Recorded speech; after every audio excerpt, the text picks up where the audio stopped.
Hey everybody, welcome to this episode of Compassion and Courage, Conversations in Healthcare. I'm your host, Marcus Engel, and I have my co-hostess with the mostest in the booth next to me, the hotness. Good day. Good day. It's always such an awkward thing.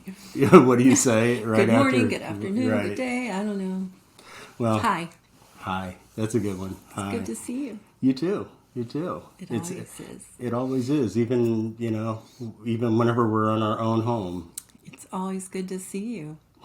So we wanted to talk today. I've been sharing in some workshops that I've been doing. Whenever I'm interacting with some healthcare professionals these days, one of the sort of groundwork questions that I throw out to the audience is, are you a different person after the pandemic? Are you a different person in the wake of the pandemic? And I'd like to ask you to reflect on that question. Are you a different person than you were before the world came crashing down in March of 2020? Do you have a thought on that? Are you different? Are you a different person? I think I am in many ways. I'd like to think that, hey, I'm the same guy as I was before this collective global 2-year tragedy that we've undergone. But I know that some things are very different about me now. And I don't mean silly things like, for example, I saw that one of my favorite artist is going on tour, and it's going to be arena concerts this winter. And I was like, I really want to go to that. And I was like, do I really want to be in the same room with 25,000 other people who are all singing and yelling, and there's potential of spittle flying places? You like that word, spittle? I love that word. Flying everywhere. I don't know. There's something about me that would hesitate before doing that, and I think we probably created a whole new generation of germaphobes, right? For people that I know I obsessively wash my hands a lot more than I did pre-pandemic. I'd like to think that I'm still the same kind of happy-go-lucky, nice guy. I fear that's not 100% true. I fear that that's not 100% true, because I know that through these last couple of years, it's given all of us a lot of time to be alone, right? And we human beings are changed when we are alone, right? We are meant as a species. We are meant to interact with each other. We are meant to be in community and communication with one another. And unfortunately, the pandemic has, I think, led to greater isolation, greater social isolation, and that ultimately just leads to people kind of going a little further down a dark road than maybe they would have had this pandemic never happened.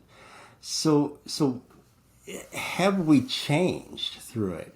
I feel like I'm a little less tolerant of silliness, right? I feel like I'm a little less lighthearted after the pandemic. How about you? I don't know. Am I less lighthearted? I don't. I'd have to think about that one.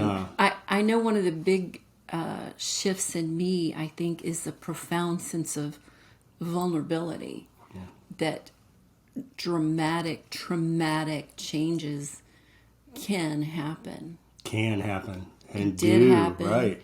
Can happen. The world can change that fast. Overnight, right. Our world, not what happened 5,000 years ago. Our world can change that fast. That fast.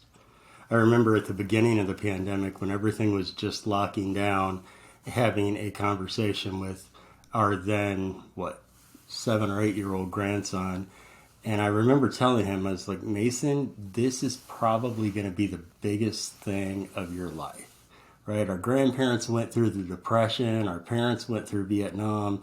My generation went through, I don't even know what we went through. Certainly not as bad as anything in the greatest generation. But whenever we look at this collective trauma, this collective, I don't want to say stain on our history, because I'm not sure it's necessarily that, but it's certainly a time of great sadness. And I think that when we're isolated, not only are we're not as emotionally healthy as we would be if we had good social health, but we're also much more likely to get siloed into our beliefs, right? And I don't like to think about that. And I don't think anybody likes to think, hey, I might have gotten a bit too radical or a bit too one focused during this time because of the news that I was consuming. But I think all of us, if we're honest, we really understand that we are products of, we're products of what we feed ourselves. And if we feed ourselves on constant negative information, guess what? It's going to change our world. And I think that in addition to the pandemic, we went through some crazy social political upheaval, that it is really difficult to say that any of us are exactly the same as we were prior to the pandemic. So what do we do about this? I think for me, at least, I have to come back to the realization that everyone has been affected. Every single person has been affected by the pandemic, some directly and some more than others, but everyone has been affected. So there are times now that, because of how you said vulnerable earlier, I feel like sometimes we're a little bit, our social, our health in general is a little bit precarious, because we we we have different safety concerns now than we had 3 years ago. We certainly have different ways that we know to keep healthy, but we also have many more opportunities to slough off simple public health measures. So these are things that I never thought that I would have to deal with in my existence in my life. But here we are, right? Here we are. I never thought that we would live through a global pandemic. I never thought we'd lose 1 million of our fellow Americans. And here we are. Stuff happens. What do we do about it? I think we go back to remembering that hurting people hurt people. When we keep that in mind, when we remember that those who hurt others have been hurt themselves, and we keep in mind that everyone is hurting because of this pandemic, I hope it can generate a little bit more empathy and compassion and understanding of the struggles of our fellow human beings. Where do you find yourself in the struggle these days? Well, I think, we can't forget that we are all looking at this from such different perspectives, too. When we travel, we go to places that were barely touched, believe it or not. There are some places that it was still very removed. The pandemic didn't touch their communities very much. We travel to other places where they had to hang on for dear life. Their hospitals were truly overrun. They turned boardrooms into triage units and into actual ICUs to hold That critical many care patients because their hospitals were overrun. Yeah. We walked into boardrooms that just months before had been in hospitals, had held over capacity ICU COVID patients. And we talked to nurses who weren't even trained for ICU but had functioned as ICU nurses and stood there and wept with us. And we wept with them because they saw so much death and destruction that this pandemic had caused. And they're not going to walk away from that trauma quickly, if at all, if ever. Versus other places we went and hospitals, and they looked around and said, well, we didn't have that many patients because of the geographical location. We've held the hand of far too many family members who personally lost people in their loved ones in their families, that their family will never recover because of people that they have lost. And other families weren't really touched personally by a family member that passed away. So different people will walk out of, as we're getting COVID hopefully deaths behind under us. control. Yeah. It seems like we'll walk out of this with a different perspective, and it's hard to say, well, it's not that big a deal, to, oh my God, my life, my heart will never be the same. Your experience may be very different than the person you're sitting next to. And we also, we hang out with a lot of nurses, right? We have family members who are nurses. We have lots of friends who are nurses. We hang out with a lot of healthcare people. And so our perspective is different because of them. And knowing nurses who absolutely never wanted to do anything else. From the time they were children, they knew they wanted to be nurses. And they go all through nursing school, get all straight A's. And boy, I didn't sign up for this pandemic work. I didn't sign up for this. Nobody even considered Nobody thought this. about this.